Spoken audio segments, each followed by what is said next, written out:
pessoal, estamos aqui em mais um vídeo no nosso canal, um vídeo de entrevistas, mais um da nossa série de entrevistas nacionais que a gente está fazendo aqui, né? Com uma pessoa, uma figura muito especial para nós, para todo mundo aqui. Antes de eu apresentar, falar mais sobre quem vai estar aqui conosco, peço que vocês adotem o procedimento padrão de sempre. Deixa o like, ativar o sininho para as notificações. Nos sigam nas nossas redes sociais, Facebook, Instagram, Progland, Instagram Prog_Land, site, se você não acessa, não conhece o nosso site, progland.wordpress.com, e também adicione a gente no Groover, caso você tenha uma música e queira também ter seu conteúdo de música aqui com a gente também, né? Progland no Groover. Introdutório feito, estou aqui com a presença super, ultra, mega ilustre do meu querido Mário Testoni, do Casa das Máquinas. Também com a presença, entrevistando comigo, o Mário, estar aqui hoje, Thomas Engel, já é velho conhecido aqui do nosso canal. Salve, Muito rapaziada. obrigado pela tua participação, Testoni. Opa, Vamos é um prazer, aqui aproveitar. é um grande prazer. Aliás, a gente já participei, né, numa entrevista, tanto com o Tony quanto com você, né, Edgar? Sim, a gente já tinha feito, né? E é Isso uma coisa muito, para mim é muito gratificante estar aqui, porque a gente está nesse papo aqui comemorando os 50 anos do Lar de Maravilhas, mas também comemorando a história do, Olha, ó. ó, essa Assinado capa por é alguém aí. maravilhosa, cara. Essa capa é Assinado por alguém aí. maravilhosa. E, claro, a gente vai falar do Lar de Maravilhas, que é o principal cerne do nosso vídeo, mas também a gente vai falar muito da sua trajetória no Casa das Máquinas, para além da composição, do arranjo desse trabalho e também da sua carreira, obviamente, né?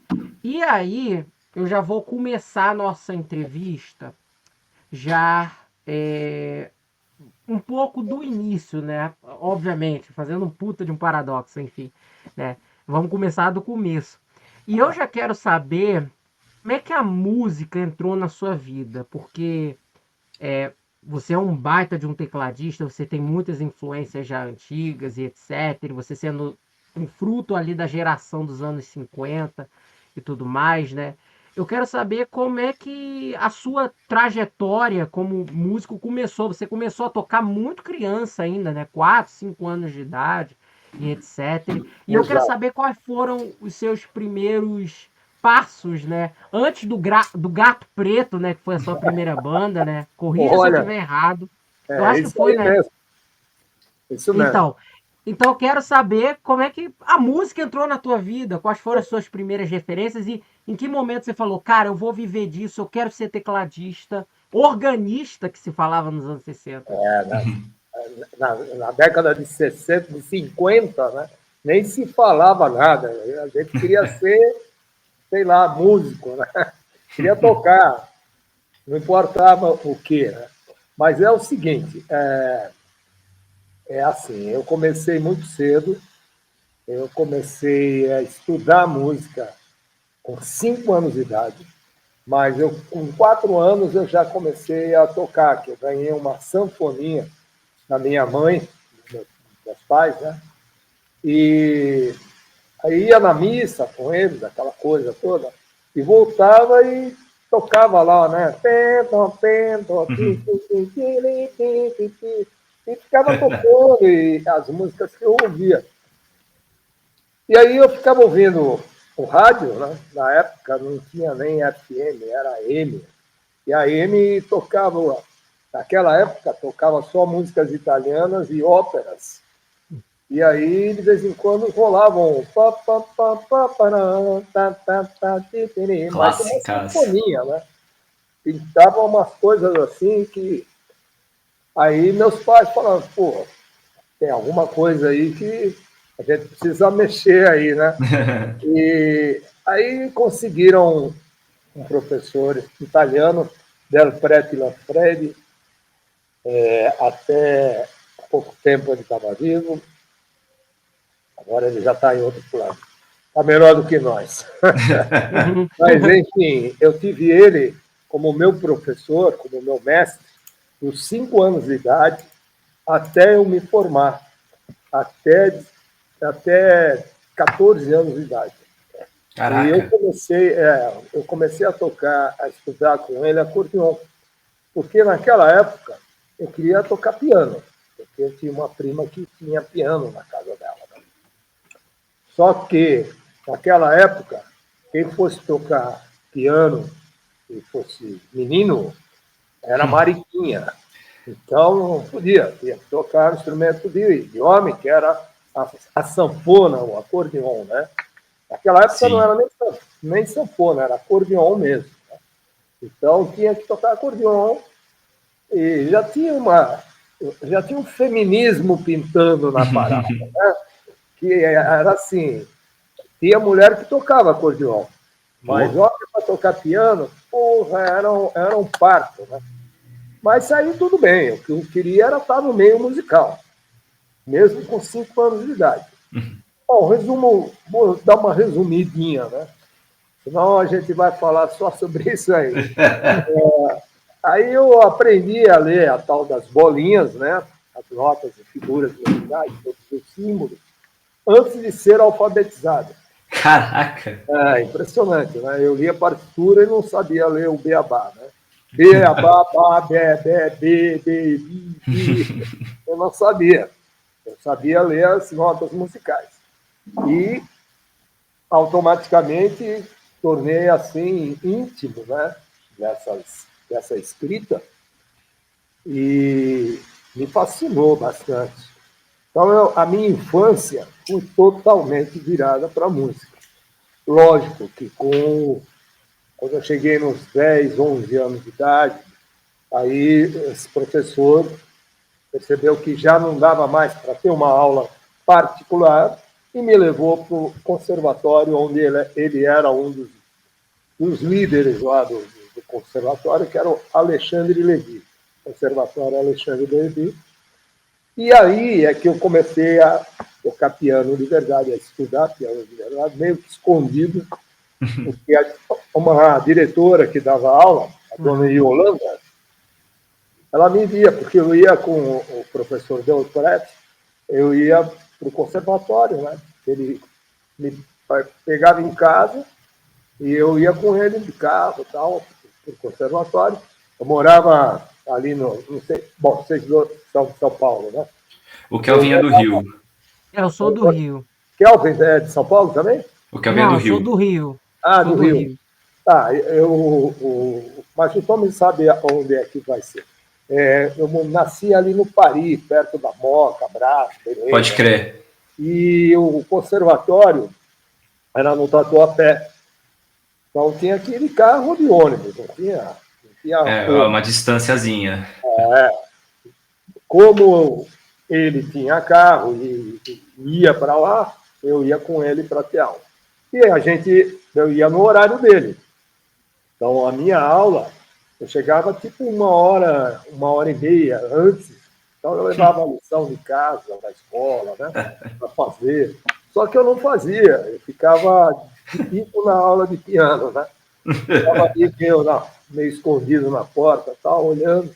E quando eu dava uma folguinha, eu ia lá no piano. E Aí, brincava. um dia, a dona Yolanda chegou para mim e falou assim: Ô Mário, levei um puta susto. Né? Eu falei, porra, bem fudida. Ela agora me pegou de flagrante aqui. Né? Você quer fazer aula de piano? Porra. Falei, eu gostaria, né? Só que não sei, né, se meus pais vão poder pagar essa coisa toda, né? E aí ela falou, não, eu te ensino. Você está aqui mesmo, tem um horário livre, é só terminar a aula dessa aluna e você já faz um pouquinho aqui comigo e aí vai para a aula do professor Delpret. Eu falei, tô dentro, né? Com tudo. E aí comecei a estudar piano também. Né? Nessa época já era mais flexível, já não tinha tanta essa cobrança de homem ter que tocar acordeon, mulher ter que tocar piano, e já estava meio que mesclando, né? E aí eu fui caminhando, tal, e acabei me formando mais ou menos paralelamente, né? Com 15 anos de idade, eu já era professor de música, Caraca. tanto de acordeon como de piano. E aí já estava profissionalmente tocando, né? Com 13 anos eu já tocava profissionalmente. Caramba. Isso já Caraca. depois dos Gatos Pretos, tá? Os Gatos Nossa. Pretos aconteceu com 10, 12 anos, Nossa! 11 anos de idade. Com 13 anos eu já estava tocando profissionalmente. Né? O Estava cara já ganhando era. um né? Já estava me achando o máximo. O cara era um prodígio, bicho. Era muito legal, né? Porque, pô, imagina você com 13 anos vivendo aquela coisa dos anos 60, né? Anos Sim. 70, começo dos anos 70. Porra, tocando, né? As menininhas todas, que legal, você tá achando o máximo. Mas era uma Conquistador aí. dificuldade, viu, velho? Não era fácil, não. Hoje, as pessoas falam que hoje é difícil e tal, não sei o quê. É nada, hoje está moleza, né? Porque hoje só não toca quem não quer. Porque hoje você tem o evento da internet e você tem tudo, né? Basta Sim. saber procurar, basta saber tirar proveito, né? E você tem aula online hoje. Eu, por exemplo, dou aula de piano, além de dar aula na escola Heitor Villa-Lobos, né? Eu fui um dos fundadores dessa escola, que era um projeto e virou uma escola. Também dou aula na faculdade e dou aula online, dou aula particular aqui nesse estúdio e dou aula aqui também online. Então, hoje está tudo fácil, né? Só não toca realmente quem não está afim. Pois é. E é Pode crer. engraçado, é aquela velha história, quando você tem a facilidade, aí as coisas não andam. Quando você não tem, você corre atrás e acaba É. acontecendo, né? E era o Sim. que tinha na época, não tinha informação, não tinha nada. Às vezes a gente ficava esperando um disco dos Beatles sair 2 meses para chegar no Brasil. Aí quando chegava, a gente, um cara, né, sempre o mais riquinho, ele conseguia e aí fazia reunião para todo mundo e assistir e ouvir, né? E Uhum. conhecer o tal do disco. Aí todo mundo gravava uma fita tal, e ficava ouvindo e tentando tirar e aquela coisa toda. Né? Sim. E equipamento, então, nem se fala. Né? Equipamento Aí era. lascou, né? Nossa, aí você precisava primeiro, antes de mais nada, antes de ser. Pensou em ser músico, você precisava conhecer um contrabandista. Não tinha jeito, gente. Porque aonde você ia comprar? É. Não tinha como comprar. Né? E era um absurdo o preço. Ainda é, né? É. Vamos combinar que a gente está no Brasil, que hoje não é mais terceiro mundo, né? Hoje é oitavo mundo. Piorou e vem piorando cada vez mais. Eu não sei aonde nós vamos parar. Lógico que o mundo inteiro está nessas condições. Né? Já visto o que aconteceu no Nepal aí, Nossa. ontem, né? Um absurdo, né? É uma coisa assim. Tudo bem, que às vezes até dá vontade de matar meia dúzia de uns 300 políticos, né? Mas nós não podemos fazer isso. Ninguém pode fazer isso. A gente não tem o direito de tirar a vida de ninguém.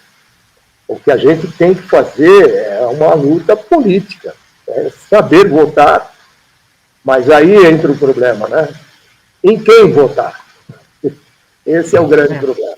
É. Mas, resumindo, hoje está tudo mais fácil. Né? Apesar de aquilo que eu falei, eu reitero, tudo que é mais fácil torna-se mais complicado. Né? Hoje você tem acesso a tudo, mas as pessoas não vão atrás. Hoje você tem toda a mordomia, tudo e tal, mas também não tem vontade. E a própria condição política, né, do ser humano não está tão favorável. A gente está numa descendente, né? Em todos os setores, principalmente na parte cultural, artística, tá difícil, né? Sim. Mas vamos levando. Eu sou um dos que carrega uma bandeira pesada, mas continuo carregando. Pode crer. Ô, Mário, eu queria só aproveitar o gancho que você falou, que você começou depois a tocar piano, depois o acordeon. Eu queria saber qual que foi o seu primeiro contato, assim, com um órgão. O primeiro contato que você teve com o órgão, como que você chegou nesse instrumento, como que você começou a pegar os primeiros trabalhos envolvendo o órgão. Na verdade, antes do órgão, a gente ouvia, né, alguma coisa do tipo, mas a gente não sabia exatamente o que era. E aí pintou os Lafayettes da vida, né? Mas aí era um ou outro que tinha alguma coisa de equipamento. E nessa de um ou outro, eu acabei conhecendo um grande amigo, que até hoje, né? Que é o Armandinho Ferrantes, que é um tremendo do pianista, um tremendo do maestro. E o Armandinho era um cara assim que veio de uma família muito bem, né? O pai era um empresário, tal, a mãe era médica, se não me engano. E ele, filho único, tal, também músico, nasceu meio prodígio também, mas como um diferencial. Tinha um poder aquisitivo muito grande. Então, na casa dele, ele tinha um piano e tinha um órgão à disposição dele. E como a gente era amigo, bem amigo, eu vivia na casa dele, claro, né? Primeiro pela amizade e segundo pelo interesse de estar tocando com ele, porque eu aprendi muito com ele. Porque enquanto a gente conseguia tirar alguma coisa, quando você chegava lá, ele já tinha o disco importado com as partituras, né? Legal, com tudo. cara. E aí ele falava, olha que legal. E aí eu não tocava aquilo que a gente tocava, né? Eu lembro que ele, quando saiu o disco, eu não lembro o título, mas era um disco do Dave Brubeck, quarto, que tinha o Take Five. É o Time Out. Isso. Time Out, eu tenho esse aqui, é maravilhoso esse disco. Cara, quando saiu esse disco, ele tinha o disco com todas as partituras do disco inteiro. Caramba! Aí ele punha o disco e lendo a partitura, tocando junto. Aí ele falava, ó, agora uma quinta acima. Pum! E tocava junto. Caraca! Tocava assim, olha que legal, tal. Agora uma sexta abaixo. Pum! E transportava assim, né? Aí a gente falava, porra, bicho. O cara é pirado. O cara fora da curva, assim. E aí a gente começou a tocar junto, ele começou a me dar umas dicas também e tal. E eu também. Começamos a trocar figurinha, né? E eu acabei entrando no lugar dele. Olha que coisa maluca, né? Eu estava fazendo uma turnê com a Rita Lee, e a Rita Lee ia terminar a turnê, eu nem lembro que ano que era, e só ia ter a turnê no ano seguinte. O Fábio Júnior foi no show e perguntou para a Rita Lee se ela podia me ceder, né, para ele no show. A Rita falou assim, ele vai aonde ele quiser, né? Com um detalhe, a hora que eu chamar, ele vai voltar para mim. Porque eu quero ele, eu vou pagar melhor do que todo mundo, e sabe, aquela coisa assim, meio de disputa, né? E eu acabei indo tocar com o Fábio Júnior no lugar do Armandinho e de um outro tecladista, do Eduardo Assad. Sim.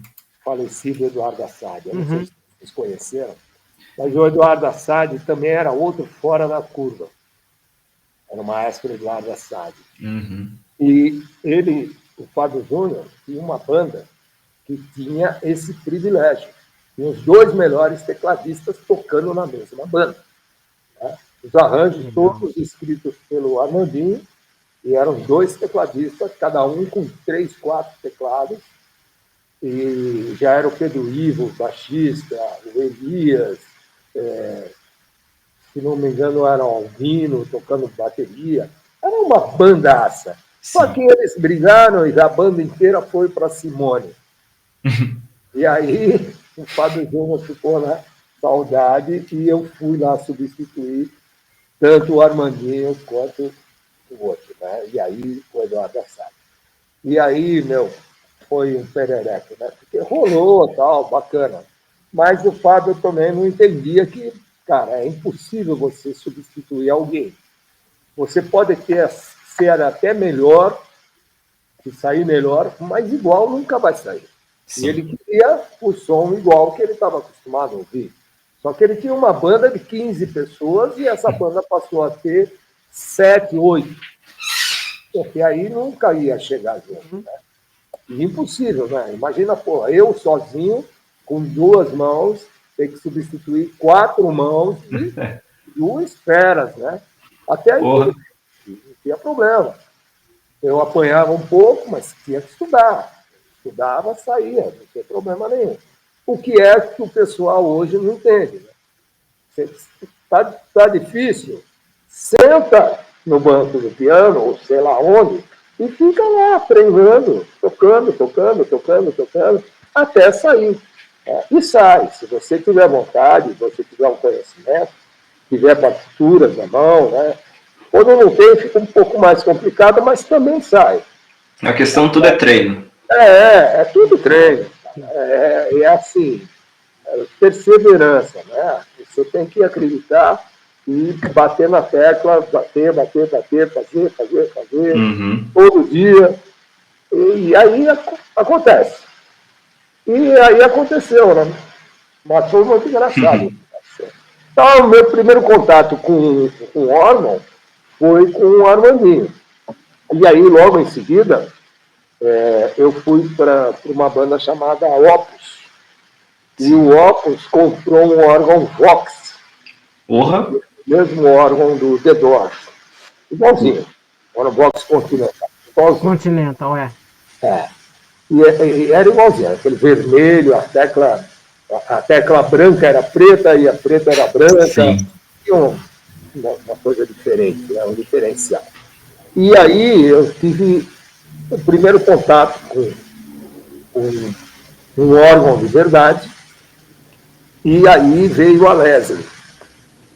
E quando veio a Leslie, mudou o instrumento, né? Mudou totalmente. Você fala, meu Deus. Criou uma sonoridade que você não pensava, né? Maravilhosa, né? Uma coisa assim, maravilhosa. Aí eu fui para o Casa das Máquinas, no Casa das Máquinas tinha um Yamaha, que era um puta de um órgão bem diferente, chegava a quase ter um timbre do Hammond, mas tinha uma característica da Yamaha, né? Mas não era o Hammond, né? Aí quando eu fui para o Folhas, aí eu fui privilegiado, né? Aí eu fui para o Folhas e achei o meu parquinho de diversão. Porque eu tinha um Hammond de verdade, com 2 Leslies. Nossa Senhora! 22 e uma 147. Aí eu tinha o Farfisa VIP 2000 ou 2000 não sei o quê, que era um outro órgão. Olha só, 2 órgãos. Aí tinha piano Rhodes, piano RMI, piano Homer, 3 tipos de piano. Clavinete D6, tinha 2 mini-moogs. É quase o Rick Wakeman, né?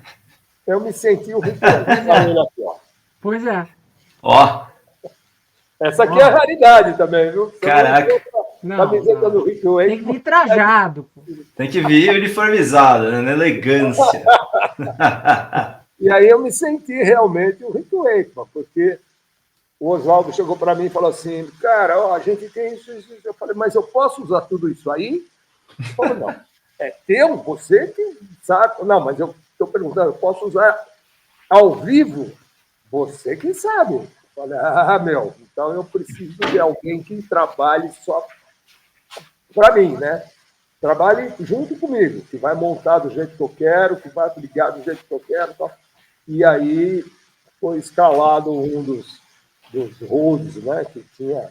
O Folhas era um grupo musical muito bem organizado. Muito. Maravilhoso. o Casa das Máquinas, a parte sonora, né, a parte musical, maravilhosa. Mas em termos de organização, era meio bagunçado, sabe? Porque a gente também era mais novo, não tinha tanta noção de profissionalismo, era uma coisa mais assim, vamos se juntar para fazer um som, saca? Então não era tão organizado. Já no Folhas, tinha um escritório, a gente tinha um estúdio para ensaiar, tinha uma sala de diversão, uma sala de jogos, onde tinha xadrez, tinha pebolim, tinha sinuca, tinha Porra! pong. Então, sabe, era assim, a gente passava o dia inteiro no escritório, ou tocando, ou se divertindo, mas sempre juntos, sempre juntos.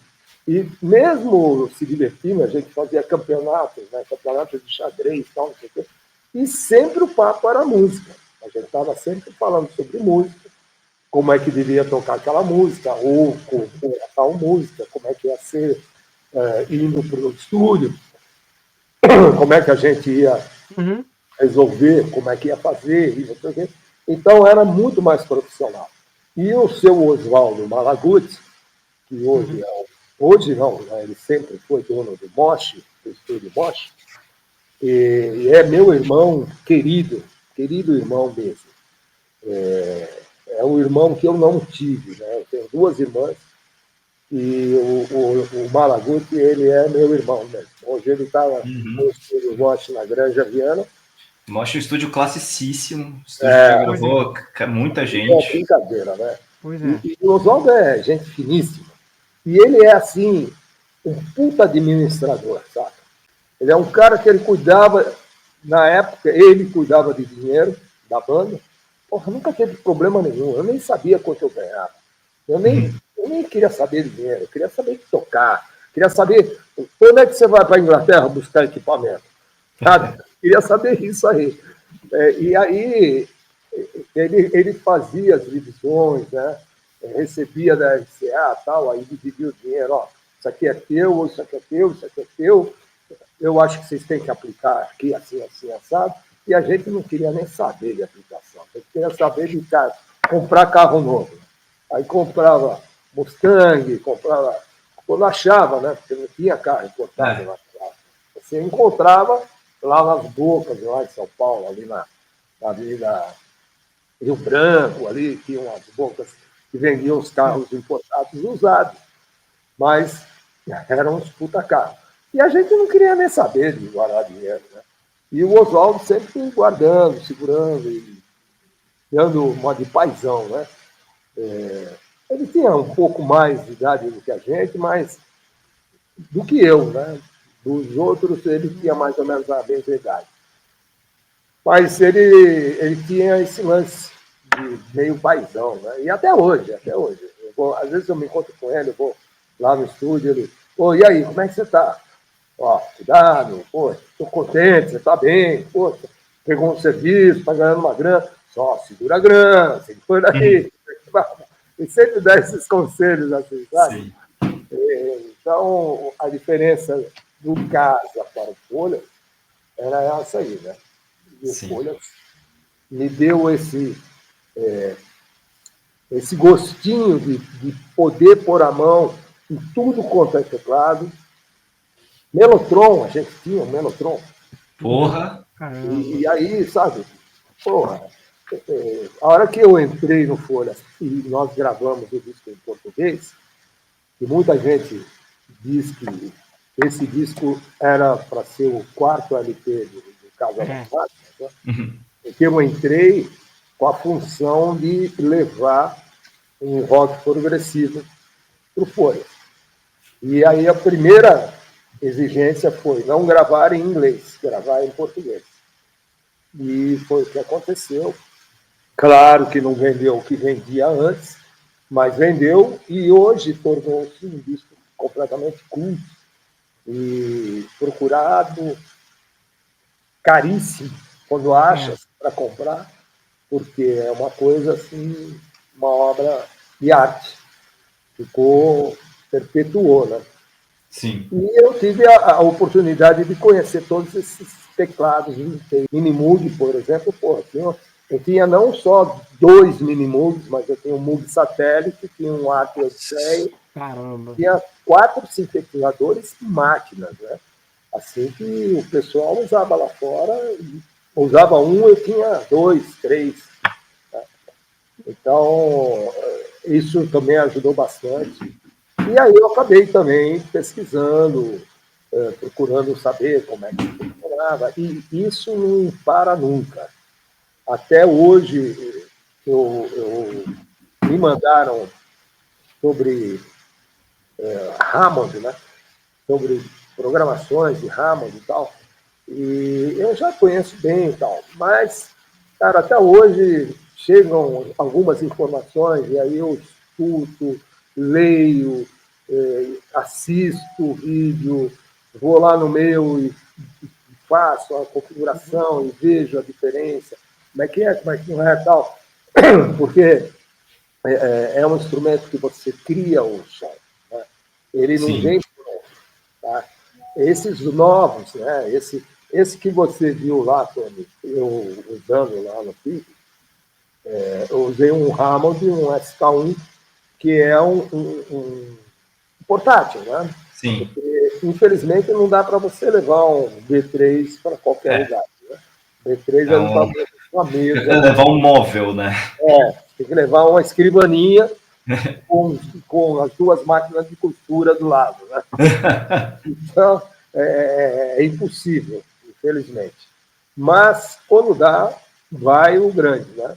Mas Sim. é muito difícil. Até porque também você põe em risco a durabilidade do instrumento. Porque é um instrumento Uhum. sensível e tal. E a Hammond lançou esses portáteis que não deve absolutamente nada. Quer dizer, não é que não deve. Claro, tem uma diferença, sim, tem uma diferença. Não de timbre. O timbre é igual. É igual. Eu já pus o SK1 em cima do V3, aí puxa o drawbar no SK1, toca, puxa o drawbar do B3, toca, é igual. Se põe Sim. a Leslie, é igualzinho. Quando você tem o simulador da Leslie, porque também para você levar uma Leslie também é outro passo, Porra. é um móvel, É outro móvel. é outro Se móvel. levar esse conjunto todo, precisa de um caminhão de mudança, quase. Precisa, não vou dizer que precisa de um caminhão, mas, por exemplo, você precisa de uma Kombi vazia. Sabe Sim. aquela Kombi sem banco, sem Sim, nada? sim. Aí cabe. Aí cabe o Hammond e 2 Leslie's. E só, já acabou. E o motorista e Sim. 2 ajudantes Uhum. para Esse carregar. sábado, agora, eu vou ver aqui em São Paulo o Du Rompa. Não sei se você conhece ele. Sei. E ele toca com o Hammond e as Leslies. Eu estou curiosíssimo para saber como ele vai enfiar esses dois em algum lugar para levar para esse show, cara. Porque Pois o No bichão detalhe ele do palco. leva, Aonde ele vai ser? pega. Cara, vai ser na Bela Vista, não lembro agora a casa. Mas vou dar uma olhada aqui depois. Mas ele vai levar o Hammond e a Leslie dele para tocar. Eu tô curiosíssimo, tanto para ver Uhum. esse monstrengo de perto rodando, Uhum. Tu quanto para ver nunca como que viu? ele vai levar, né? Só aproveitando aqui que eu tinha uma hora que eu tinha saído, porque eu peguei, não é com você esse aqui, mas só para título ilustrativo para a galera ver, eu peguei um LP do Folhas que eu tenho Ah, aqui. Sim. E aqui é só as músicas em inglês ainda, isso. mas Isso só aí é para a uma galera dar uma coletânea, né? olhada. Esse Sim, disco, essa foto nem foi feita uma foto pro disco. Isso aí pegaram uma foto e fizeram aí. sim. Tinham vários essa coletânea aqui, tinham Então, de vários artistas, né? Uhum. isso. E Sim. aqui é a título de ilustração, pra galera A ver. RCA fazia isso aí, né? Sim. E por Porra, da falar hora. nos falsos gringos, entre aspas, né? Que você, Bom, que você trabalhou, tua carreira profissional, você me corrija se eu estiver errado, foi com Dave McLean, primeiro de sim, tudo lá com os botões, e aí eu já vou fazer o gancho, porque foi através desse grupo que você acabou entrando no Casa das Máquinas, porque o Netinho estava procurando pessoas e tudo mais. exato. como é que foi esse período transicional aí dos Botões pro Casa das Máquinas? Como é que você soube? Você já estava desde o início, o Marinho entrou, quando você entrou na banda ele já estava, ele entrou depois, como é que Não, foi isso? e aí é uma história curiosa. O Ah, Dave McLean não existia, era The Buttons. Uhum. E aí, por que inglês? Vamos virar os botões. Aí virou os botões. E aí, o Carlão, que é o Dave McLean, falecido Dave McLean, ele tinha acabado de gravar uma música chamada Me and You. E aí a gente estava junto, né? Tocava nos botões, ele gravou, ele sozinho gravou. E saiu como Dave McLean. Puseram lá, a RCA batizou ele de Dave McLean. Só que ele tinha um grupo, que era os Botões, e ele queria tocar a música. E aí veio a ideia de virar o grupo chamado Dave McLean. Então, Dave McLean não era uma pessoa, Dave McLean era uma banda. Só que era uma banda que o cantor era o Dave McLean. E aí todo mundo era McLean. Eu era Kate McLean, o Marinho era Johnny, não, Johnny McLean era o João Alberto, que era o baixista, e o Marinho acho que era Thomas McLean, não lembro, uma coisa assim. E todo mundo era McLean, né? E o Carlão era o Dave McLean. E nessa de Dave McLean, a gente começou a fazer os bailes da vida, né, como Botões e tal, não sei o quê, mas começou a fazer um show onde a gente não falava com ninguém, porque a gente era gringo. E nenhum dos quatro falava porra nenhuma, né? O Carlão falava um pouquinho, mas bem pouquinho, né? Não o suficiente para poder dar uma entrevista ou coisa parecida. Caraca. Então, blindavam a gente e a gente ficava no camarim, fazia o show como se fosse gringo, né? E nessa época, o tal do empresário, que era o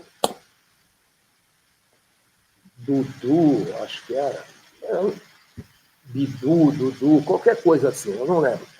Ele teve a bárbara ideia de transformar cada um numa cor.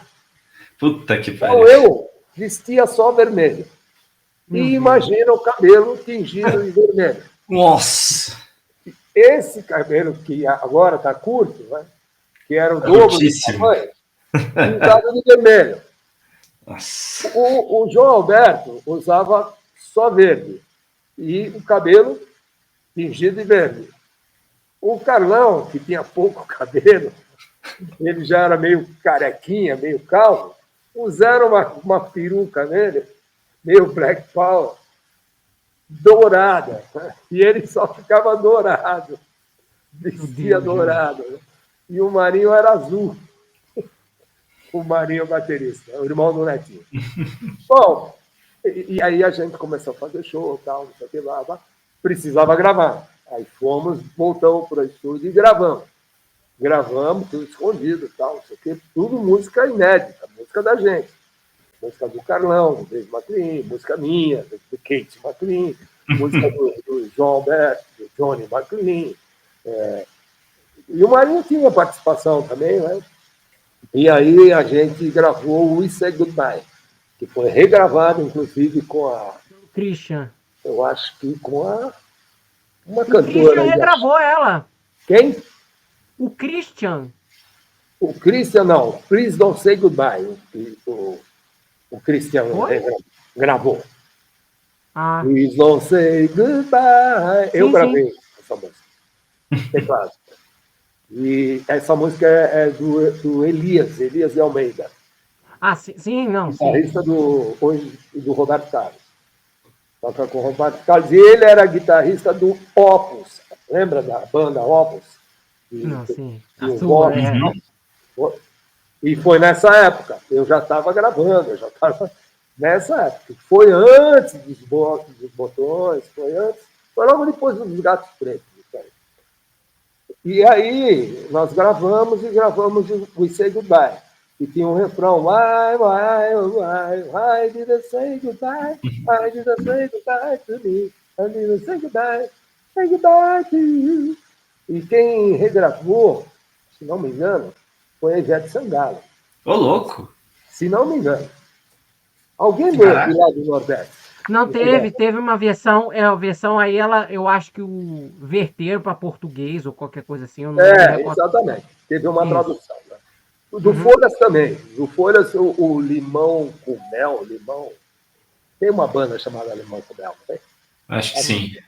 Eles traduziram She Made Me Cry e gravaram em forró. É. Caraca. E aí contrataram a gente, pagaram o preço de um show para a gente ir participar da gravação do DVD dele. E a gente não queria, né? Então a gente comprou o preço de um show, e aí eu exigi um piano de cauda em cima do palco. Nossa! E aí os caras puseram e nós fomos para lá para fazer uma música.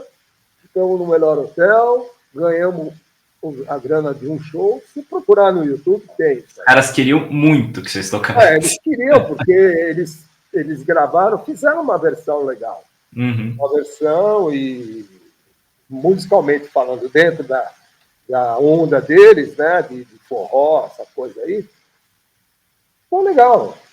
Ficou bem diferente, claro, né? A música é uma música lenta, virou um baião, né? Um forró, mas isso acontece.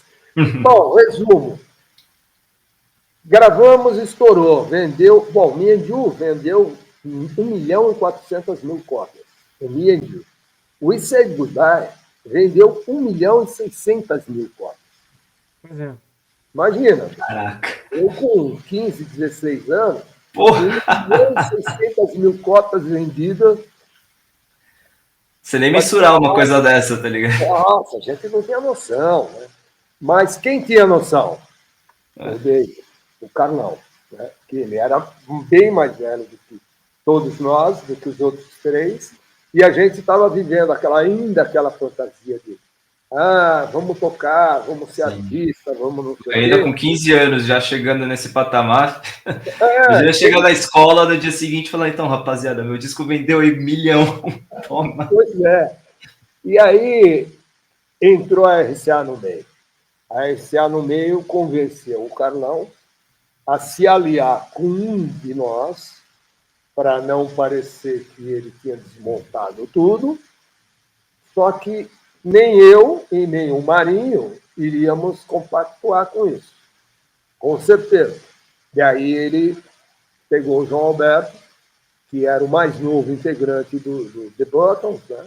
Dos Botões, que logo em seguida virou Dave McLean, ele já estava, e aí deu para ele lá na época, sei lá, um Landau zero. Eu não sei direito aí o que aconteceu, eu sei que num dia, hoje, estávamos os 4 ricos. Amanhã só estava o Carlão milionário, o João Alberto com um carro zero, uma casinha lá, e eu e o Marinho pobre. Pois é. Caraca! Surgiu até um lance assim. É lógico, porque tanto eu quanto o Marinho, né, que eram os 2 rebeldes, né, da banda, aliás, sempre fomos, né, os briguentos e tal, a gente comentava assim, né, pô, é hora que encontrar com o Carlão, a gente mata ele. E isso durou até longos e longos anos, tá? Mas a gente não ia fazer absolutamente nada. Mas que a gente tinha vontade, tinha vontade.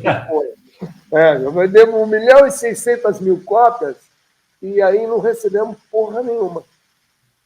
Porque eles refizeram o contrato ficou assinado só.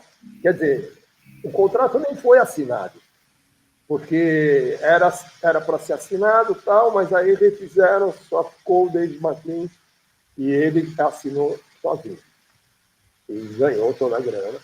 E tudo bem, teve o seu mérito, tá? Só que foi sacana, né? Mas, tudo bem. E aí, o que aconteceu? Ficou eu e o Marinho andando de moto o dia inteiro ou tocando órgão e bateria o dia inteiro, né? Foi onde eu aprendi a tocar bateria. De tanto ver o Marinho Caraca. tocando bateria, e aí quando ele cansava, eu falava, vem pro órgão que eu vou para a bateria. Só que ele não queria nem saber, né? Ele sentava e ia tomar cerveja, qualquer coisa, e eu ficava lá na bateria, querendo fazer o que ele fazia. E consegui e tal, né? Até que hoje tem bateria aqui, tem tudo, né? Toco. Não sou um exímio baterista, mas eu sei como fazer. E sei falar para o meu baterista, por exemplo, o que eu quero. Né? Ó, eu quero assim, assim, assado e tal. Ah, legal. Então, beleza. Eu não tenho a técnica porque eu não toco todo dia. Mas. E aí foi que surgiu o Casa das Máquinas. Porque aí o Casa das Máquinas eram os incríveis. E aí o Netinho saiu dos incríveis, o Netinho e o Haroldo saíram dos incríveis e foram montar um novo grupo. Chamaram o Pisca, chamaram o Carlinhos e chamaram o Pique Riverte, saxofonista e tecladista. Que era a mesma coisa dos Incríveis, a mesma formação. 2 guitarras, uma bateria, um baixista e um cara que tocava saxofone e tocava órgão, piano, alguma coisa assim. Né? E tinha o Mingo, que cantava, que era um guitarrista. E quando o Mingo morreu, chamou o Haroldo. O Haroldo tocava no Som Beat e era guitarrista. Então, chama um guitarrista que canta para entrar no lugar do guitarrista que cantava aqui. Acabou morrendo assim, muito cedo. Porra. Um infarto. Tá? Caraca. E aí, conclusão, ficou o Haroldo, que era do Som Beat. E o Som Beat era uma banda que era o Fafá de guitarra, o Haroldo de guitarra, o Carlinhos, que chamava-se, a gente chamava ele de Don Charles, né? Era baixista e cantava pra cacete, cantava muito. E o Norival, que hoje é baterista do Roberto. Hoje não, né? Faz 40 anos que ele é baterista. Sim. Então era uma banda assim, puta, demais, uma banda maravilhosa, muito boa. E aí ficou o Netinho e o Haroldo, montaram e gravaram o primeiro disco. Esse aqui, né? Esse aí, esse mesmo. Eles maquiados ainda aqui. Só que esse disco não era Casa das Máquinas, era Novos Incríveis. Só que a Som Livre, na hora de lançar, tanto a Som Livre quanto o empresário, que eu acho que era o Brancato, se não me engano, ele falou assim, não tem cabimento falar Novos Incríveis. Porque os Incríveis existem. Você, Netinho, e você, Haroldo, saíram dos Incríveis, mas os Incríveis continuam. Que é o Nenê, é o Risonho, é o Manito, e estão entrando lá outro guitarrista, outro baterista, e foi o que aconteceu, né? E aí precisava mudar de nome. E não sei quem deu o nome Casa das Máquinas. Se não me engano, foi o Brancato, foi o empresário. Põe Casa das Máquinas, que tem a ver com a coisa que faz andar, movimentar, né? Não sei o que, nada. Mas tudo bem, ficou Casa das Máquinas, a Som Livre achou legal, lançou como Casa das Máquinas. Saiu o disco como Casa das Máquinas, o Netinho não queria isso. Na verdade, nem ele, nem o Haroldo. Eles queriam uma coisa meio progressiva, né? Porque o progressivo já estava, o psicodelismo já estava invadindo o mundo, né? O Brasil. O mundo já tinha invadido, né? Nessa época. Esse disco é 74, né? Esse disco é 74. Já tinha até rolado um puta auge do progressivo nessa época lá na Inglaterra, tudo. Tudo, total. Né? E aí precisava de um tecladista que realmente fosse tecladista. Não é tipo um saxofonista que toca teclado. Uhum. Só um tecladista. E eu estava parado, estava sem banda. Mas estava eu e o Marinho, que é baterista, que é irmão do Netinho. E aí o Marinho chegou para mim e falou assim, cara, meu irmão quer falar com você. E falou para eu te levar lá no apartamento dele, no Guarujá. Então vamos para lá esse final de semana e que ele quer falar com você. Não sei o que é, mas se prepara, que eu acho que ele vai falar para você entrar no Casa das Mães. Eu falei, porra, tá de brincadeira, né, bicho? Pô, que legal, mas eu não vou. Eu não vou. Porque nós estamos juntos, né? A gente está junto, fomos mandados embora do Dave McLean, né? Puxaram o nosso tapete e agora eu vou largar você. Não, não vou largar você. Se eu for, você vai. Se você não for, eu não vou. Não, mas vamos lá, vamos conversar, porque o Netinho é um cara legal. Eu já conhecia o Netinho, que ele já tinha ido ver algumas coisas de Botões e achava legal e tal. E era uma banda barra pesada. A gente tocava no Círculo Militar, fazia o palco 2, o palco 1, tocava o Memphis. Quando eu era criança, eu era sócio do Círculo Militar, inclusive. E a gente fazia o palco 2. Só que quando a gente ia tocar, cara, a gente dava palma em todas as bandas, né? Porque a gente tocava raça mesmo, né? E era só em 4 e, puta, tocava Led Zeppelin, tocava umas coisas assim, fora da Fazer um puta som. Puta som, puta som. E os Led Zeppelin, por exemplo, porra, eu ficava a semana inteira com a guitarra na mão para poder fazer as guitarras junto com o Carlão, né? Porque não tinha teclado, a maioria não tinha teclado. Aí quando tinha, beleza, estava na minha praia. Agora, quando não tinha, puta, eu tinha que tocar guitarra. As coisas com teclado vieram, do Led Zeppelin vieram depois, eu acho, né? Acho que já no Physical Graffiti, essas coisas. Isso, exatamente. Mas lá no comecinho, né? Communication Breakdown. Sim, sim. Era mais rockão. Era puro. Bem aquelas coisas pesadas mesmo. Sim. Bom, enfim. Aí fui na reunião na praia, enchemos a cara, falamos besteira pra cacete, e aí, resumo. Eu falei pro Netinho, legal do cacete, vai ser um sonho para mim realizado, mas eu estou trazendo um problema para você. Porque teu irmão é baterista e nós tocamos juntos. E vamos continuar juntos. Então, a única saída é pôr 2 baterias. E aí, pôs 2 baterias. Aí o cara pôs 2 bateristas, 2 baterias duplas, montadas no palco, teclado, 2 guitarristas, baixista, e fomos para o estúdio. A tropa, né? Aí que o bicho comeu, porque aí a gente... E aí que o bicho comeu... E aí eu te pergunto, quando você já entrou na banda, boa parte das músicas já estava pronta, já estava em desenvolvimento, ou foi tudo desenvolvido depois da sua entrada? Porque você teve uma participação nesse disco, os teus arranjos são muito fortes aqui na música, né? Tem as composições, mas tem o seu arranjo, né? Sim, então, como é que foi esse processo? Então, as composições, basicamente, já estavam prontas, né? Porque tinham, assim, compositores muito bons, né? Que era o Haroldo, era o Pisca, o Netinho escreve letra bem legal, e tinha... basicamente eram esses os compositores, né? E aí eu cheguei, eu e o Marinho chegamos já com uma cabeça diferente, né, deles. E aí a gente teve essa liberdade de colocar o que a gente conhecia, o que a gente tinha de ideia, ouvindo o que eles estavam produzindo, a gente começou a acrescentar.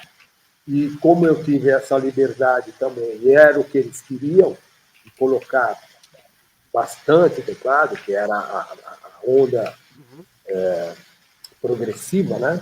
Muitos teclados e tal, muito sintetizador, órgão Hammond, Mellotron, aqueles pads, strings, clarinete, piano Rhodes, enfim, né? Aí eu passei a fazer, porque naquela época não tinha assim, na verdade não tinha, não tinha uma descrição de quem fazia o quê, né? Era a banda toda que fazia os arranjos e tal, não sei o que lá. Mas, na verdade, tudo começou por causa minha, né? De partir para esse lado progressivo. E, tanto é que o que teve muito trabalho ali, fora as guitarras, né? Bateria também e tal. As linhas de baixo que o Carlinhos criou também, sensacionais. A sacada do Haroldo de pegar uma música do Tárrega, a introdução do Lar de Maravilhas, né? E adaptar para entrar na música, e aí mais um monte de teclado, tecladeira, mais um monte de teclado mais pensado, né? Não era assim, tipo, agora vamos por esse. Agora tem mais um canal? Vamos. Não, já tinha tudo meio que planejado, meio que sabia qual. Caso pensado, né? Não tinha. Eu costumo trabalhar assim, por exemplo, eu pego alguma coisa para fazer, eu começo a fazer, eu já sei o final, já consigo ouvir e enxergar o final. Então, é uma coisa que eu consigo fazer esse tipo de trabalho. Né? Sim. Que ajuda bastante, porque quando você não tem essa percepção, você fica meio que patinando, né? Acho que eu vou por aqui, não, acho que eu vou parar lá. E aí você fica meio que patinando e às vezes você não cai em nenhum lugar. Numa música psicodélica, então, é beabá fazer um negócio desse. Nossa, se você bobear, você fica... Bom, a música, você nunca acaba de gravar. Você para. Principalmente a mixagem, né? A mixagem você para, porque senão você não acaba nunca. Você sempre vai querer melhorar e você sempre vai achar que está melhorando. Até você voltar e ouvir a primeira mixagem que você fez. Você fala, porra, bicho, é aquela lá, isso tudo aqui não vale, isso aqui é loucura, né? Mas foi um disco antológico lá de Maravilha, porque fez com que o Casa das Máquinas saísse daquela corrente toda que amarrava com os Incríveis, né? E os Incríveis eram pop rock, não eram uma coisa... Né? Tinha até umas coisas que o pessoal até criticava, né? Eu te amo, meu Brasil, eu te amo, uma coisa assim que era meio engraçado e tal. Mas, beleza, né? Quer queira, quer não, os Incríveis faz parte da história do rock brasileiro. Sim. Como o Casa das Máquinas também faz. Sim. Como Folha faz. Enfim, todo mundo tem uma participação. Só que os Incríveis veio bem antes do Casa das Máquinas. Os Incríveis veio na década de 62, 63, sei lá. Sim. E o Testoni, eu queria só fazer um ponto aqui também, emendando com o Lar de Maravilhas, porque você mesmo falou, ele é um disco que trouxe uma passagem mais psicodélica, uma coisa mais progressiva, mas a música título Lar de Maravilhas é uma música que eu sinto que ela tem uma pegada até meio, arrisco dizer, até meio Black Sabbath em alguns momentos, uma pegada muito mais pesada do que o usual, assim. Eu queria saber se você estava escutando se vocês estavam também escutando algumas coisas na linha mais de um Black Sabbath, de um Led Zeppelin, essas coisas mais pesadas para a época, para chegar nesses interlúdios bem pesados que tem nessa música. Olha, eu vou te falar que quando a gente ouve alguma coisa que marca, isso fica no inconsciente, né? E às vezes você acaba usando isso aí sem estar ligado que você está usando. Depois que você faz, tal, você fala, nossa, isso aí tem a ver, como você mesmo está falando. Nossa, isso aí tem a ver, tal, com Black Sabbath, com Gênesis, com não sei quem, sei lá, entendeu? Mas eu te garanto que não. Não foi de caso pensado. Foi de caso pensado para o Casa das Máquinas. Sim. Aí, né? Então, teve todo esse trabalho, esse cuidado com as frases, esse cuidado com as aberturas, progressão harmônica e tal, isso sim. Mas é uma coisa que talvez já tivesse no inconsciente coletivo, né, Sim, da banda, e acabou rolando. Porque é aquela velha história, né? Coisa boa, quando você ouve a coisa boa, essa coisa fica, marca para você. vira repertório, né? E fica colado. E aí, de repente, você acha, numa coisa que você está fazendo, está compondo, você consegue fazer uma ponte e não copiar, mas Uhum. utilizar, né? Sim, Mas, por exemplo, desse disco lá de Maravilhas, a música lá de Maravilhas, para mim, é uma obra-prima. com certeza.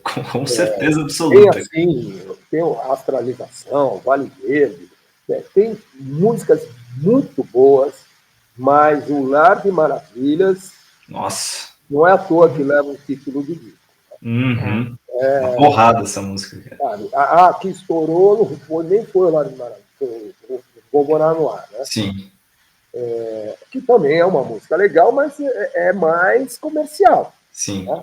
Que rendeu uma cena maravilhosa lá no Picles que a galera começou a cantar antes da música. Aquela Verdade, cena foi sensacional, cara. verdade. É uma música E tem- muito legal, né? Ela é Uhum. progressiva, assim, mas e eu queria. aquela frase, Sim, né? Pararam, esse riff, Sim. pararam, exato. pararam, isso é um riff meio Satisfaction, né? Sim, sim. Meio Smoke on the Water, essa é pararam, Uhum. Uhum. isso é marcante. Né? Mas a música lá de Maravilha, ela já começa com uma coisa fora do normal, que é um solo de violão, um violão erudito, né? Uhum. Que é uma música, eu esqueci agora o nome, eu não sei o que lá, árabe, eu esqueci o nome, mas é do Tárrega, que é um violonista erudito, e essa música é uma música maravilhosa, comparada assim, dá para se comparar com músicas de Chopin, música Essa de música, Bach. ela é realmente... A própria estrutura dela é uma coisa assustadora, assim. É uma coisa E absurdíssima. aí o Haroldo teve essa sacada de misturar essa introdução do Tárrega com a introdução do Lado de Maravilhas, que aí ficou Uhum. uma maravilha dessa. Combinou perfeitamente, cara. Com Ficou certeza. perfeito, Queria te, perfeito. per- queria te perguntar, vocês entraram, vocês gravaram no Vice-Versa, né? O estúdio Vice-versa, Vice-Versa em São Paulo. São Você Paulo. lembra quanto tempo durou as sessões? Porque, cara, parece que a banda tá muito entrosada ali. Uhum. A gente. Claro que a gente entrava no estúdio um pouquinho louco, saía mais louco ainda. Né? Oh, Ah, Porque, cara, esse é o tempero do negócio. a gente vivia as numa época. sessões eram regadas lá, muita Muita coisa. erva. Muito, muito, muito. Total, né? Total. Mas era uma coisa, porque a gente, além de ter feito os arranjos e tal, não sei o que, a gente curtiu tanto esse disco que nós fomos para o estúdio já sabendo o que ia fazer. Não Legal, cara. tinha muita, como a gente fala, rodação de lâmpada, saca? Fica Uhum. rodando a lâmpada para ver aonde é que ela vai iluminar mais. A gente já sabia o que tinha que ser feito. Então a gente, tudo, introdução, até aqueles passos dados no Vou Morar no Ar, Sim. era uma brincadeira, mas era uma brincadeira que já fazia parte da ideia. Né? Não foi uma coisa que veio na hora, né? Já Então estava foi. pensado. Já foi Ah, pensado. então, deixa eu te perguntar, foi até bom. Só interrompendo rapidinho. Isso não é um efeito de fita. Vocês Não, fizeram lá na não, isso hora. aí foi o Haroldo e eu que Caramba! fizemos passos, e aí Legal, gravou cara. os passos, e o Haroldo teve a sacada de bater na porta do estúdio, né? Então ficou Porra! Como se estivesse subindo num lar de maravilhas mesmo, assim, né? Na própria capa, né? Porque a capa já é uma porta, né? A capa do disco é uma porta Exatamente. E levando aí uma foi a cidade. batida na porta, saca? Pá, pá, pá, abra que eu quero ver. Sim. Foi assim, foi já pensado, tudo. Deu certo, poderia não ter dado certo. Mas, como o técnico também estava completamente junto com a gente, ele comprou a ideia, fez a coisa rolar, conseguiu microfonar uma parte do corredor, né, Sim. onde a gente andou com aquelas botas, puta salto, né? E aí rolou isso aí. Né? Sensacional, cara, Mas sensacional. foi muito legal. A gente teve assim um tempo de estúdio que na época não era tão comum a gravação, né? Hoje virou arroz com feijão, né? A gravação. Hoje você grava aqui, dentro de casa, dentro, Não tem limite de canal, né? né? Mas antigamente não. Então, quando você ia para o estúdio, você queria curtir o estúdio. Então, a gente tinha, sei lá, vou chutar, nem lembro, mas 100 horas, vai, 120 horas para fazer o disco, gravar, pôr os playbacks, os overdubs, e mixar, deixar pronto, vai. Tinha 120 horas. A gente tinha acabado em 80 horas, tinha acabado. Estava Caraca. tudo Cara, bom. que morte. Mas a gente ficava enrolando, né? Aproveitando para fazer algumas ideias, já para compor algumas coisas. Realmente Claro, usufruir do estúdio, né? para Maneiro. usufruir do estúdio, da parte técnica do estúdio, porque não dava para você ter um estúdio para ensaiar, nem dava para pagar. Então, como a gente tinha a gravadora que estava bancando e a gente já Era tinha 12 pistas? Era 8? Era 12 pistas 12, já? 12. Isso. O que para a época era bastante já, né? Sim. Na E época depois a normalmente eram gente 6, por aí, 8. 8 canais. Sim. Eu cheguei a gravar em 4. Os Beatles gravavam em 4, né? As primeiras No começo. gravações que eu fiz na minha. Aliás, a primeira gravação que eu fiz na minha vida foi 2 canais. Nossa senhora. 2 canais. Era estéreo. Nossa. 2 E canais. hoje não tem Era limite, né? Isso milagre. que é bizarro, né? Hoje você É. pode gravar, se eu quiser fazer Não, hoje 16 eu só de gravo lá, guitarra. 258 canais. Então. Aí vieram as máquinas vieram as de 8 canais, aí 12 canais, aí 24 canais, aí 48 canais, que eram 2 máquinas sincadas, né, com aquela fita, que é o sonho, né, consumo de todo mundo gravar em Sim. análogo agora, né? Eu acho que quando os Mutantes gravaram o disco com a Rita Lee, que é acho que hoje é o primeiro dia do resto da sua vida, eles tinham trazido uma mesa com um monte de canal também para casa. Isso. Foi uma inovação, assim, também, que não tinha aqui tanto canal para gravar, né? E aí a gente desfrutou dessa coisa, né? A gente chegou até começar algumas composições para o próximo disco.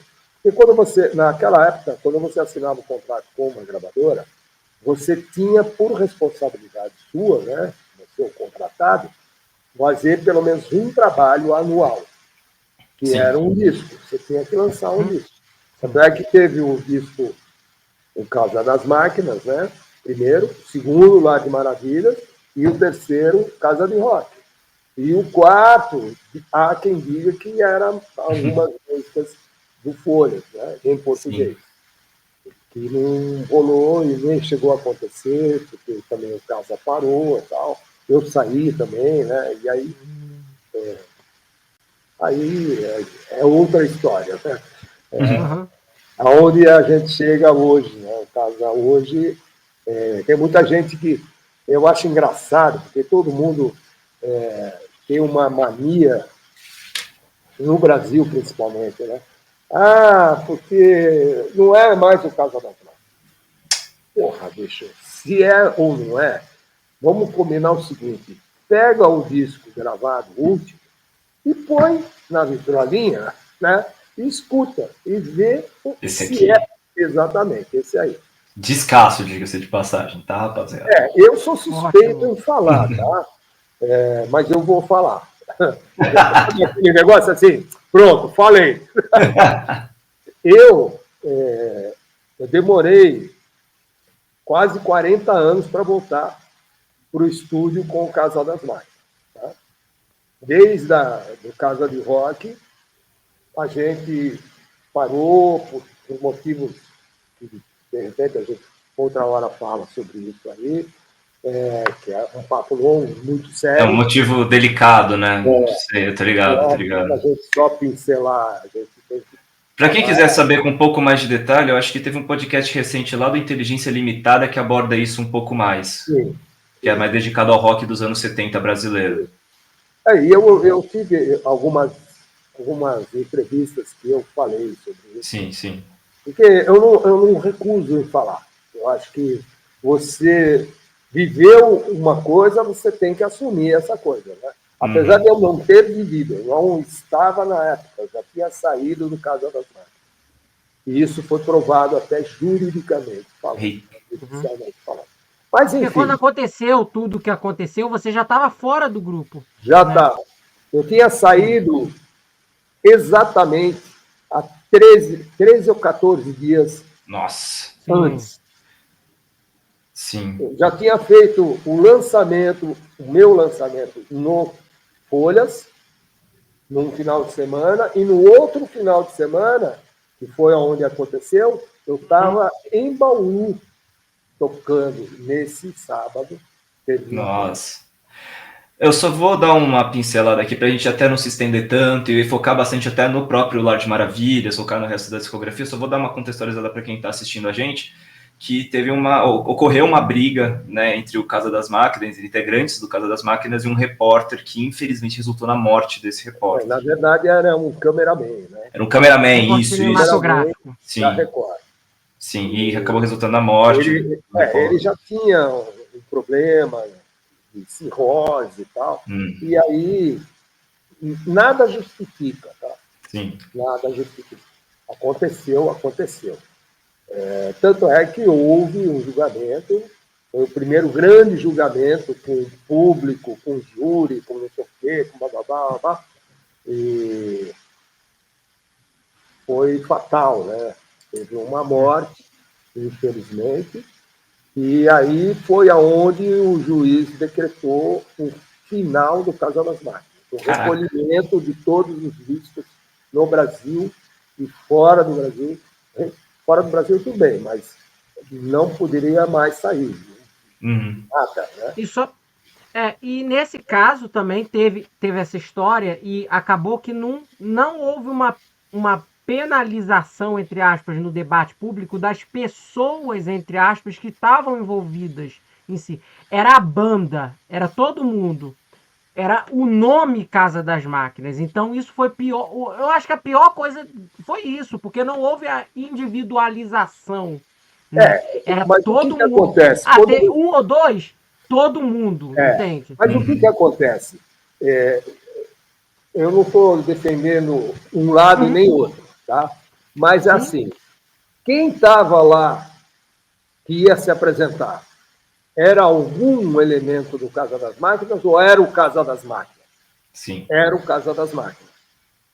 O envolvimento não foi o Casa das Máquinas, mas para a questão de identificação, como falar assim, é o Casa das Máquinas. Tanto é que eu fui chamado para reconhecimento, naquele vidro, né, que a gente sabe que existe, mas não sabe como é que é, porque a gente nunca passou por isso. Eu passei. Né? Eu tive que ir na delegacia, entrar nessa salinha, ver o vidro e falar assim, nossa, já vi isso em algum filme, né? Em vários, né? Sim. E aí estou ali, sabe? Uma cara de... Aí você faz uma cara de... Deixa eu... Aí te chama, né? O número tal, um passo à frente. Aí você vai ali, pode voltar. Aí você volta. E aí eu fui... Ele estava. Mas por que eu estava? na cabeça das pessoas, eu fazia parte do Casa das Máquinas, né? Eu estava desde o começo, praticamente, do Casa das Máquinas, e a gente fazia quase todo final de semana programa de televisão. Fazia programa, né? A gente teve a sorte de ter a Som Livre e ter estourado, né, no âmbito nacional. E, então, a gente fazia muito programa de televisão. Fazia mesmo. E aí todo mundo conhecia, né? E eu ainda, com esse órgão Yamaha, que eu armei um sistema nele, que ele o teclado era assim, eu usava ele assim. E aí mexia. Meio Emerson Lake and Palmer, assim. Ele ficava assim, saca? Eu parecia que ele estava amarrado em mim, né? Então chamava atenção. Então, porra. Aí ele estava. E aí, você é réu. Sobrou. E aí nós estamos saindo da delegacia, saindo um atrás do outro, eu na frente, um repórter da revista Caras, Contigo, Bundas, sei lá, uma revista dessas aí, plá! Nossa. Tirou e foi tipo na capa central, né? Que são 2 páginas. E, assim, e embaixo o título: Os assassinos do Casa das Máquinas vão responder. Nossa. E eu, a primeira pessoa, eu tenho isso guardado em algum lugar aqui, que eu costumo dizer algum lugar do passado, né? Mas foi, para mim, acabou sendo ruim e ao mesmo tempo bom, porque aí eu tinha acabado de gravar com o Folha. Já estava pronto o disco ia sair. Estava para sair o disco. Aí o advogado da RCA, opa, não, isso vai, precisamos fazer alguma coisa. Aí levantou todas as provas, tal, não sei o quê, contrato assinado do show, que a gente estava em Bauru. E aí eu acabei até ganhando dinheiro. Caraca, ganhou indenização, né? Ganhei uma indenização. Eu entrei como réu e saí como testemunha. Né? Você saiu quase como uma nova vítima, né? Porque os caras colocou a tua cara te chamando de assassino, praticamente, sabe? Então... Mas aí rolou, né, todo o processo judicial e tal. Foi feita uma condenação que eu não sei se foi certo ou se foi errado. Eu sei que foi feita uma condenação que acabou prejudicando todo mundo, né? Eu acabei não sendo prejudicado porque juridicamente, judicialmente, foi provado que eu não estava. Então, tudo bem. Mas todo mundo me olhava. Na época, eu lembro que eu saía assim de casa e tal, o pessoal olhava, falava, você não estava, né, naquele dia do caso, né? Nossa, cara. O dia lá que ainda vocês mataram. Eu falei, bicho, não é bem assim. Cara. Os caras já saem achando que a banda inteira juntou no cara e fuzilou, né? Tudo bem, eu concordo que o início de toda a discussão, de toda a violência, foi totalmente errado. Né? E foi meio que provocado pela parte nossa. Né? Digo nossa porque eu também... Da banda, né? Mas, enfim, foi uma desgraça. Né? Porque o Casa das Máquinas acabou tomando um outro rumo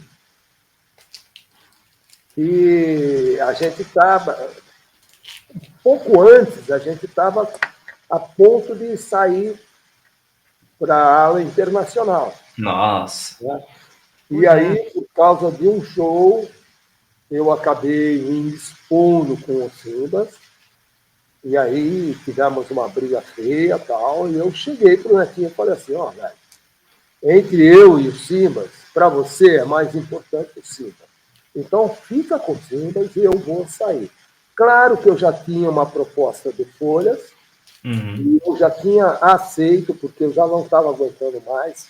A Casa das Máquinas estava num pique insuportável, porque estava extrapolando, né? E aí, para mim, já não estava dando mais. Mas foi o que aconteceu. Sim. Ô, Testoni, só agora para a gente dar uma levantada no astral, se o Kelvin também me permite aqui, eu queria fazer uma brincadeira aqui, fugindo um pouco do assunto, só Casa das Máquinas, tudo. Uhum. Antes da entrevista aqui, eu separei 3 discos que eu acho que são muito fortes, muito marcados pelo teclado. E eu queria uma opinião rápida sua sobre esses 3 discos que eu vou mostrar aqui. Só uma dinâmicazinha bacaninha aqui, que eu acho que vai ser bem legal ouvir a sua opinião sobre essas 3 peças, que eu considero pelo menos fundamentais, assim, do prog mais setentista, né? Vamos Primeiro lá. esse daqui. Bom, esse aí... Bom, eu tive um Mini Moog que sobrou. Eu prometo que na próxima vez eu vou pegar o que sobrou, que foi a assinatura do autógrafo do Rick Wakeman. Eu comprei o Mini Moog dele, que ele trouxe para fazer esse show aqui em São Paulo. Lá em São Paulo, né? Eu moro fora de São Paulo. Lá na Portuguesa. E eu acabei comprando o Mini Moog dele. Caraca! Fez uma autografia. Só que o Mini Moog já estava meio assim. Mini Moog é feito de madeira de aglomerado, não é madeira. E eu, burro na época, né? Em vez de tira aquele móvel, faz um móvel com madeira de verdade, não, deixei. E aí ele foi. Sim. Já estava. Foi sofrendo. Ele já estava derretendo. Chegou uma hora que derreteu, eu consegui salvar um pedacinho do autógrafo. Ficou o autógrafo. O restante virou peças para reposição de outros. Mas esse disco aí marcou assim muito essa entrada do progressivo, que nada mais é de uma música erudita com uma roupagem rock and roll. Sim. Tá? Em vez de... E o Rick Wakeman, ele conseguiu misturar tudo, né?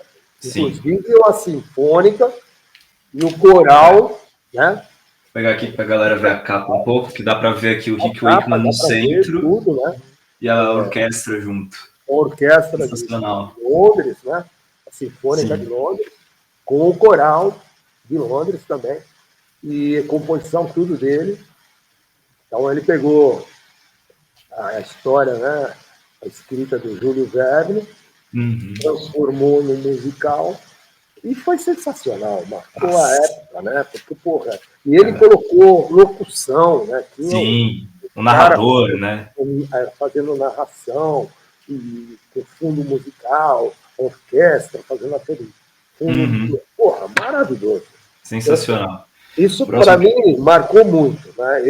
Teve uma época que eu punha esse disco na vitrola e ia para os teclados e tocava o disco. Sensacional, sensacional. Até hoje. O próximo que eu quero mostrar aqui para você é esse daqui.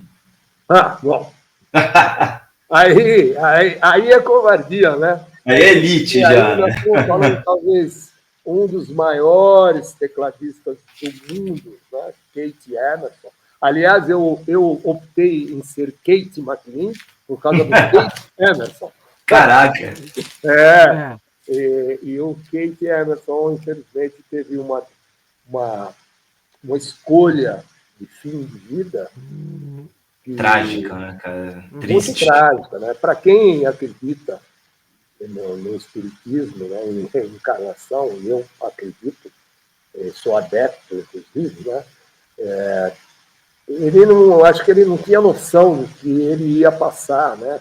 Eu espero que ele já tenha passado e já esteja em outro plano melhor, né?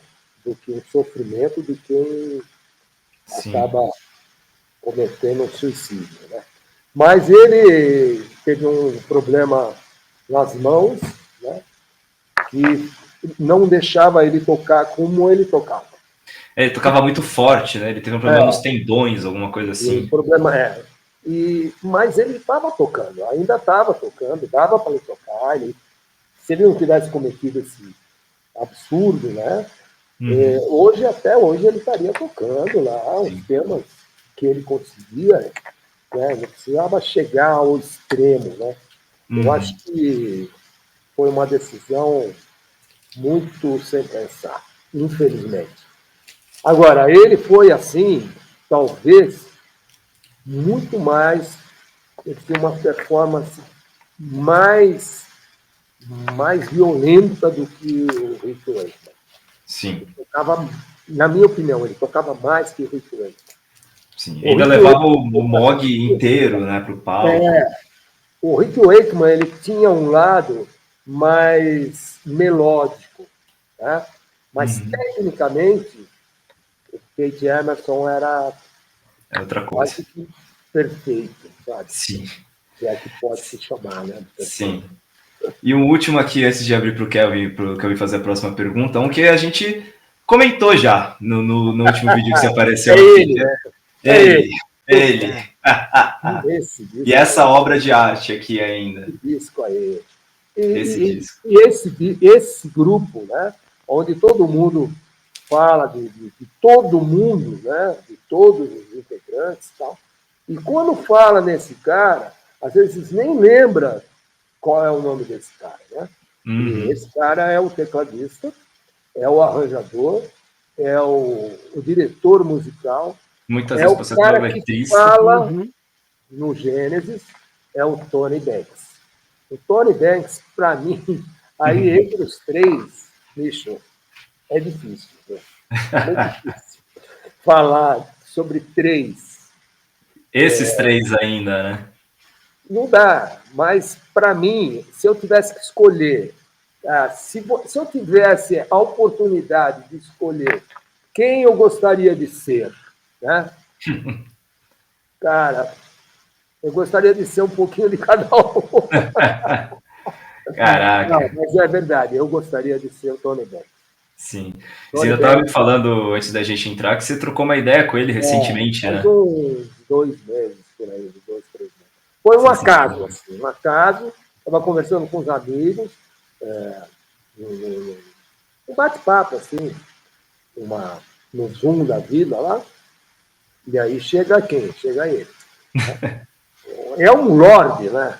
Até hoje. Lorde inglês. E fora, faltou ainda o tal do John Lord, né?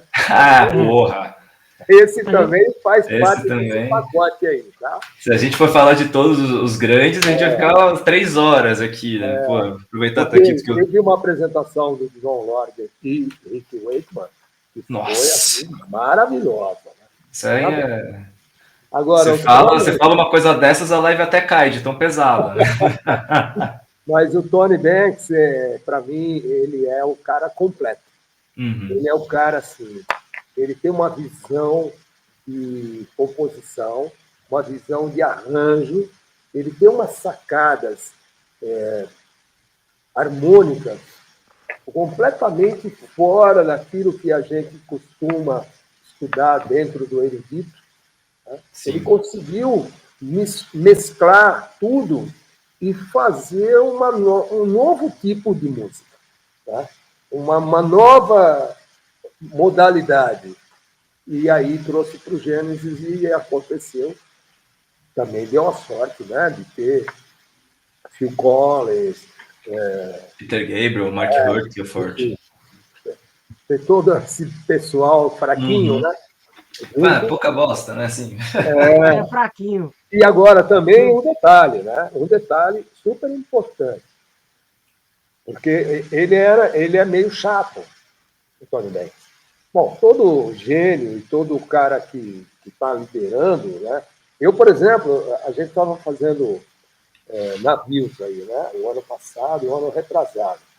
E eu é que estava sendo o maestro, o bunda líder, né? E aí eu várias vezes, até pelo cantor, que é o dono do navio, eu fui chamado de porra, mas eu disse, você é muito chato, você pega muito no pé. Eu falo, bicho, se não tiver um chato, a coisa não vai andar. Sabe? Então, eu fui esse... não toquei como o Tony Banks, mas fui chato como ele, talvez até mais. Agora, a sorte dele é que ele teve uma turma que não batia de frente com ele. Sim. Quando começava assim, o pessoal saía fora, nem respondia, deixava ele falando sozinho. Mas o Tony Banks, para mim, ele é o número 1. E aí os dois são o número 2.